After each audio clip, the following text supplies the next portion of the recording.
Brought to you by Agilus Diagnostics.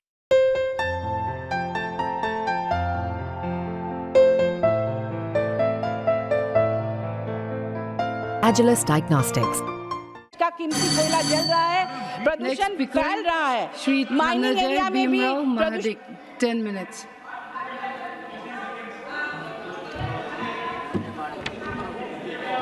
धन्यवाद उपसभापति जी। मैं 23 जुलाई को वित्त मंत्री जी ने जो बजट पेश किया उसके समर्थन में खड़ा हूँ। उपसभापति जी, ये बजट एक विजनरी बजट है। भारत को विकसित भारत की तरफ मजबूती से बढ़ने के लिए तैयार किया हुआ ये बजट है।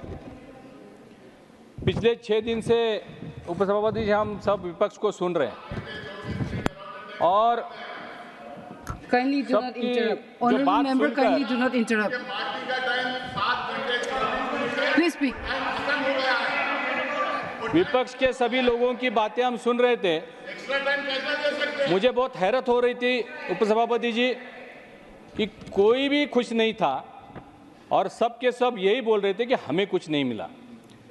यहाँ तक के तमिलनाडु और बिहार वाले भी विपक्ष के साथी बोल रहे थे कि हमें कुछ नहीं मिला।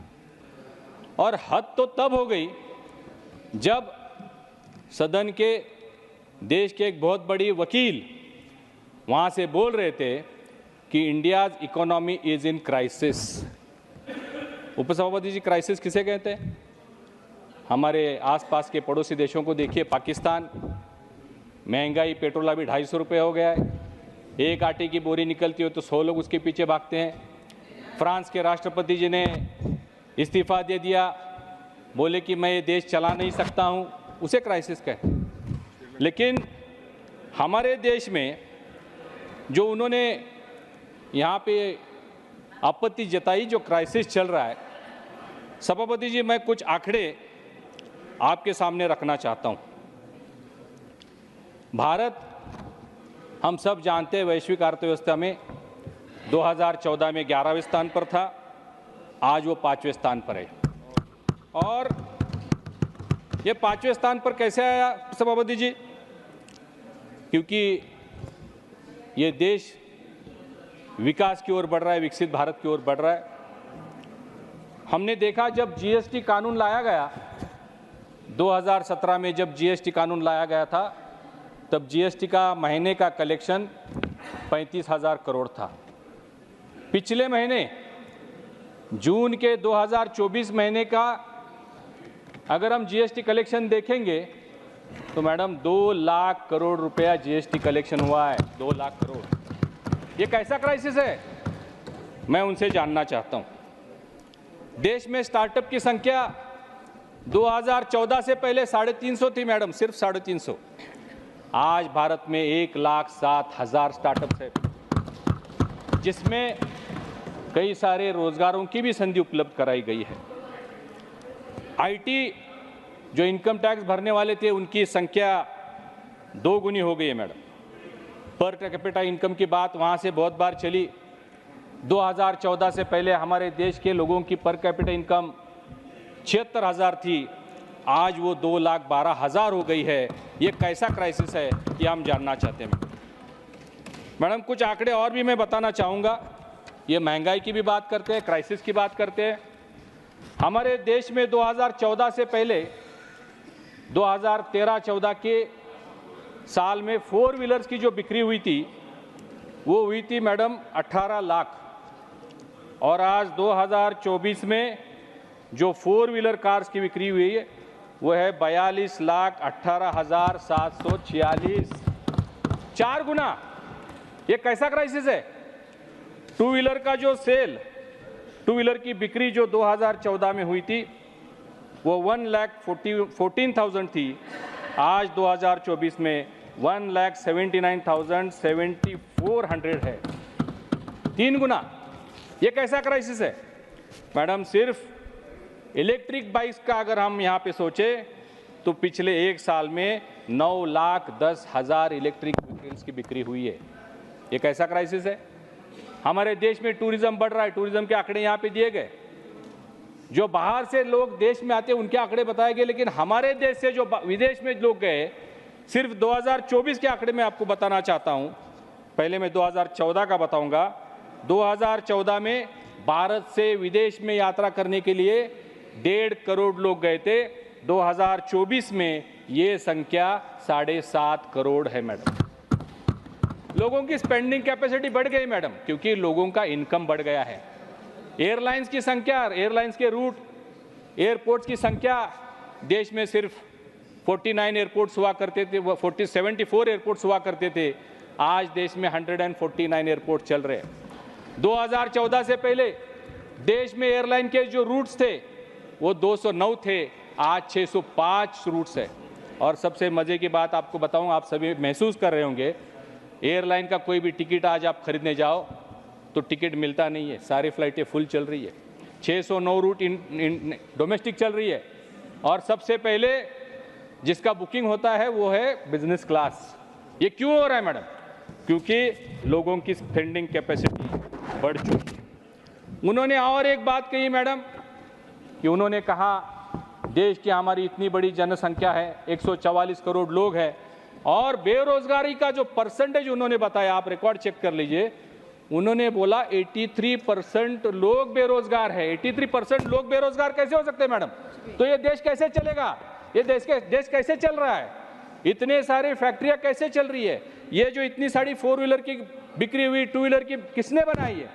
तो ये आंकड़े उन्होंने थोड़ा सा आत्म परीक्षण करने की जरूरत है, मैं ये मानता हूं मैडम। बेरोजगार की बात करते हुए मैं ये पटल पे रखना चाहता हूं कि जो लोग ईपीएफओ भरते हैं, जो पेंशन फंड भरते हैं, 2014 में कितने थे? 11 करोड़ थे मैडम। 2014 में हमारे देश में ईपीएफ प्रोविडेंट फंड भरने वालों की संख्या 11 करोड़ थी। आज हमारे देश में प्रोविडेंट फंड भरने वालों की संख्या 28 करोड़ है मैडम, 28 करोड़। मतलब इन 10 सालों में 17 करोड़ लोग प्रोविडेंट फंड भर रहे हैं जिनको जॉब मिला, और जो अनऑर्गेनाइज क्षेत्र में काम करने वाले हैं इससे ज्यादा उनकी दुगनी संख्या है मैडम। और फिर भी यहाँ पे बोलते हैं कि बेरोजगारी बढ़ रही है। मैडम, एक हमारा गवर्नमेंट पीएसयू एचएल है, हिंदुस्तान एरोनॉटिकल लिमिटेड, हम सब जानते हैं। 2014 से पहले वो बंद था, वहाँ पे आंदोलन चल रहे थे, वहाँ पे सैलरीज नहीं हो रही थी, कोई काम 10 साल से नहीं हो रहा था, कोई ऑर्डर उनके पास नहीं था। आज डिफेंस की इतने ऑर्डर उनके पास है। हम सब जानते हैं कि हम डिफेंस का करीबन 70% सामान बाहर से इंपोर्ट करते थे। आज हमारी स्थिति ये है कि हम 96% इंडिजिनियस बन चुके हैं, और हम विदेशों को भी एक्सपोर्ट करते हैं। और एचएल का मैं इसलिए जिक्र कर रहा था कि आज एचएल में पूरे पिछले आगे 5 साल के ऑर्डर्स उनके पास है मैडम। आज हमारे देश में डिफेंस के लिए मिग विमान बनाए जा रहे हैं, हॉक बनाए जा रहे हैं, सुकोई जैसे विमान भी हमारे देश में निर्माण हो रहे हैं। जो चॉपर्स और हेलीकॉप्टर्स होते हैं मैडम, ध्रुव जैसा चॉपर, चीता जैसा चेतक, ये सारे चॉपर्स हमारे देश में इंडिजिनियसली बन रहे हैं। और आईएनएस विक्रांत मैडम, जिस पर इतना बड़ा जहाज है कि उस पर 5 हवाई जहाज बैठते, आईएनएस विक्रांत भी 100% इंडिजिनियस हमारे देश में बना, हमारे लोगों ने बनाया। और ये बोल रहे बेरोजगारी यहाँ पे चल रही। मैं किसानों की बात करना चाहूँगा मैडम। किसानों के बारे में इन्होंने कहा कि इसके लिए कुछ भी नहीं है। मैं कोऑपरेटिव सेक्टर से आता हूँ, मैं कोऑपरेटिव सेक्टर की बात करूँगा मैडम। कोऑपरेटिव मंत्री यहाँ पे बैठे थे। पैक्स के लिए पहली बार सहकारिता मंत्रालय ने कुछ किया है। सहकारिता मंत्रालय पहली बार स्थापन हुआ है। हमारे नेता अमित भाई शाह जी के नेतृत्व में ये सहकारिता मंत्रालय शुरू हुआ। उन्होंने कई सारे कोऑपरेटिव्स को जीवन दान देने का काम किया। मैं शुगर इंडस्ट्री से भी आता हूँ, मैं शुगर इंडस्ट्री की बात करूँगा। पिछले 25-30 सालों से शुगर इंडस्ट्री पे एक बहुत बड़ा संकट आया था, वो था इनकम टैक्स का। जो शुगर कैन क्रश होता था, जो शुगर बनती थी, शुगर कैन का पेमेंट करने के बाद जो प्रॉफिट होता था वो कोऑपरेटिव सेक्टर वो किसानों को देते थे। और इसी को इनकम टैक्स वालों ने उनको नोटिस दिया कि ये जो ऊपर का पैसा जो आप किसानों को देते हैं वो आपका प्रॉफिट है और ये टैक्सेबल है, और टैक्स की नोटिसें गई। एक फैक्ट्रियों को 100-100, 200-200, 300-300 करोड़ का इनकम टैक्स का नोटिस था मैडम। जब अमित भाई ने ये सहकारिता मंत्रालय संभाला, सबसे पहला और सबसे बड़ा निर्णय उन्होंने लिया, देश के सभी कोऑपरेटिव शुगर फैक्ट्रीज पे जो ये इनकम टैक्स का काम चल रहा था, नोटिसें बज रही थी, 10,000 करोड़ रुपया माफ करने का काम किया। 10,000 करोड़। और इसी के साथ ही पैक्स जो preliminary agriculture cooperative credit societies है, हर गांव में 2-3 कोऑपरेटिव क्रेडिट सोसाइटीज है, उनको स्ट्रेंथनिंग करने के लिए, प्लीज कंक्लूड मैडम, उनको मजबूत करने के लिए, मैं महाराष्ट्र की बात 2-3 मिनट दे दिए मैडम, उनको मजबूत करने के लिए 27 किस्म के अलग अलग अभी प्रोविजंस किए हैं। अलग अलग बिजनेस वो कर सकते हैं मैडम। वो पेट्रोल पंप्स कर सकते हैं, गैस स्टेशन बना सकते हैं, वेयर हाउसिंग कर सकते हैं, डेयरी कर सकते हैं, जन औषधि केंद्र कर सकते हैं। ये सब नया, और इसको पूरा समर्थन केंद्र सरकार की तरफ से उनको मिलने वाला है। मैं महाराष्ट्र की बात करूंगा मैडम।